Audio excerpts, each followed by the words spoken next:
Hey y'all, welcome back for another Black Phoenix Pole and Dance Fitness tutorial. So, I'm coming back with the floor work today. Let's get it. More specifically with leg weight. So there's a specific leg weight variation that I do want to explore. I will break it down for you. It's actually one of my favorite moves to kind of give that little bit of a flow, you know? So today we are going to focus more so on, once again, hip and pelvic engagement as always, as well as how to use weight transfer in your arms for a little bit more fluidity when it comes to your leg weight. Just because it's called a leg weight doesn't exactly mean you're just using the legs, okay? So sit tight and enjoy the tutorial. Okay, so once again we are back and let's just jump right into it, okay? So once again, I really love exploring leg weights because I know when I first started floor work, pole dancing, anything, whatever, not even flexibility, just my body awareness was not exactly there. So the more you practice, and the more that I practice, the more that I've gathered that body awareness and how to really properly initiate certain muscles and joints and things of that nature, right? Leg weights. So, as I always like to mention, the leg weights or anything legs, anything that you do with your legs, the key to it is always your pelvic engagement. So tucking and tilting the pelvis, very important. As well as initiating the movement from your hip. We have a whole entire leg, and sometimes we forget that the leg is connected primarily from the hip to the rest of it. So you don't want to lead with the knees, you don't necessarily want to lead with your toes, you want to lead with your hip. What does that mean? Let's hop right into it. So for this specific leg weight, as I have mentioned to y'all, I want to show y'all for demonstration again. There's some mechanics to this, right? So let's look into how that works. For one, we are going to start with naming our point of contact. So for me, for the purpose of this, I'm going to be using both of my hands, of course, as always. They're going to be towards the back.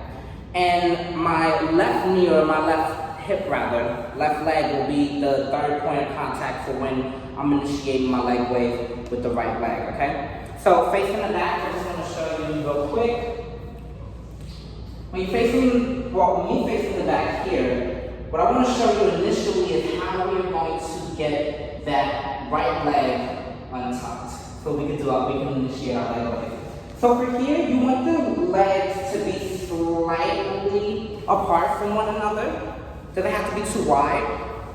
Just a few inches apart, right? That's number one. Number two, what you want to do here now is you want to start by tucking the pelvis up and then internally rotating and extending the right leg as such. That's going to be your initial point, okay? So now that you see what that looks like from the back, I'm going to do it from the front and then I'm going to progress into the rest of the leg weight. So from here, once again, you're going to tuck that pelvis up, start turning or untucking that right leg. Your leg should be internally rotated, and the bottom leg pretty much is going to be like you're not on your hip, you're pretty much relying on the knee portion, okay? So for here, you're internally rotated. Now the fun stuff. You want to externally rotate, and you could actually bend the knee when you're externally rotating, internally rotating, and then that's where you get your dance from. So gradually, either you have two options. Let's start with the first one, right? You can keep this leg bent. It doesn't exactly have to be straightened once you gradually go up. So you can keep it here. For one. Once you get comfortable with this movement, you can gradually lengthen or extend the leg, right?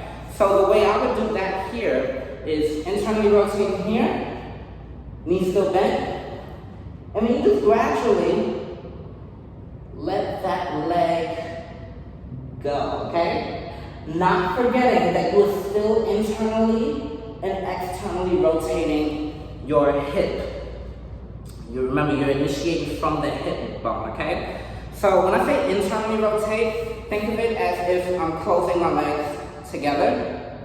When I say externally rotate, thinking I'm spreading my legs apart. Just in case if anyone's a little confused out there, because I know those are big words, internal, external, right?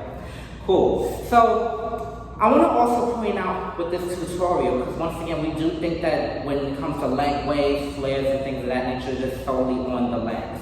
But for this specific leg wave, of course, hands and weight transfer, arms and weight transfer is definitely important when it comes to the fluidity. Now, I'm going to do it without the legs for a second.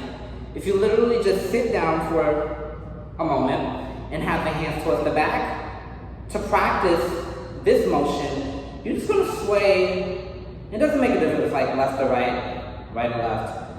But essentially, you want to transfer that weight back and forth. As you see, my shoulders are alternating. That's because I'm putting the weight into the ground, and then I am swaying from the left to the right, or vice versa, okay?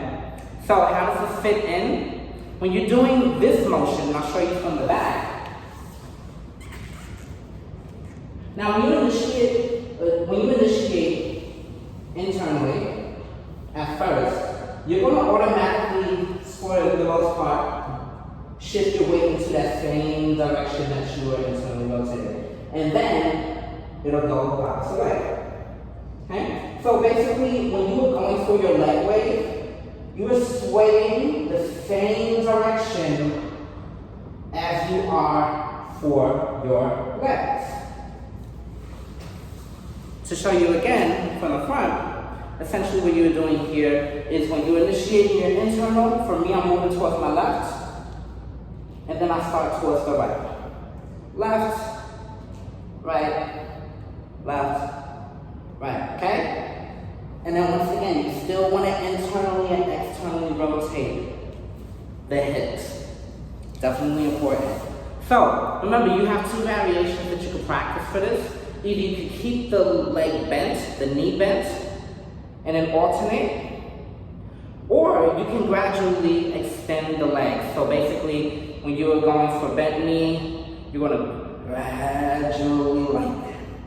gradually lengthen. And then the final point, once again, is the wrap up. Weight transfer between the arms is really going to be key when it comes to the liquid fluidity of your movement.